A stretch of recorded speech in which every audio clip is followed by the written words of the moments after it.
Hi hello ನಮಸ್ತೆ. ಬಿಸಿಬೇಳೆ ಬಾತ್ ಮಾಡೋಕ್ಕೆ ಏನು ಬೇಕು ಅಂತ ಹೇಳ್ತೀನಿ ನೋಡಿ. Tasty healthy bisibele bath. ಇಲ್ಲಿ ಫಸ್ಟ್ ನಾನು ನೋಡಿ ಟೊಮೊಟೊ, ಗೋಡಂಬಿ, ಕಡಲೆ ಬೀಜ, ಕರಿಬೇವು ಸೊಪ್ಪು, ನಂತರ ಕೊತ್ತಂಬರಿ ಸೊಪ್ಪು, ಒಣಮೆಣಸಿನ್ಕಾಯಿ ಕಟ್ ಮಾಡಿ ಇಟ್ಕೊಂಡಿದ್ದೀನಿ. ಇಲ್ಲಿ ಕುಕ್ಕರಲ್ಲಿ ನಾನು ನೋಡಿ ಬೇಳೆ, 1 ಗ್ಲಾಸ್ ಬೇಳೆಗೆ 1 ಗ್ಲಾಸಷ್ಟು ತೊಗರಿಬೇಳೆ ಹಾಕಿದ್ದೀನಿ, ಅಕ್ಕಿ ಕೂಡ ಹಾಕಿದ್ದೀನಿ.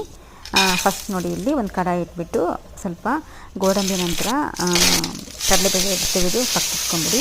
ನಂತರ ಸಾಸಿವೆ, ಜೀರಿಗೆ, ಕರಿಬೇವಿನ ಸೊಪ್ಪು, ಟೊಮೊಟೊ ಹಾಕಿ ಸ್ವಲ್ಪ ಸಾಲ್ಟ್ ಹಾಕಿ, ನಂತರ ಇಂಗು ಕೂಡ ಹಾಕಿ ಇಲ್ಲಿ ಬಿಸಿಬೇಳೆ ಬಾತ್ ಪೌಡರು, ಹುಣಸೆಹಣ್ಣು ಪೇಸ್ಟ್ ಮಿಕ್ಸ್ ಮಾಡ್ಕೊಂಡಿದ್ದೀನಿ ನೋಡಿ, ಹಾಕಿ ನಂತರ ಸ್ವಲ್ಪ ಬೆಲ್ಲ ಕೂಡ ಹಾಕಿ ಚೆನ್ನಾಗಿರುತ್ತೆ.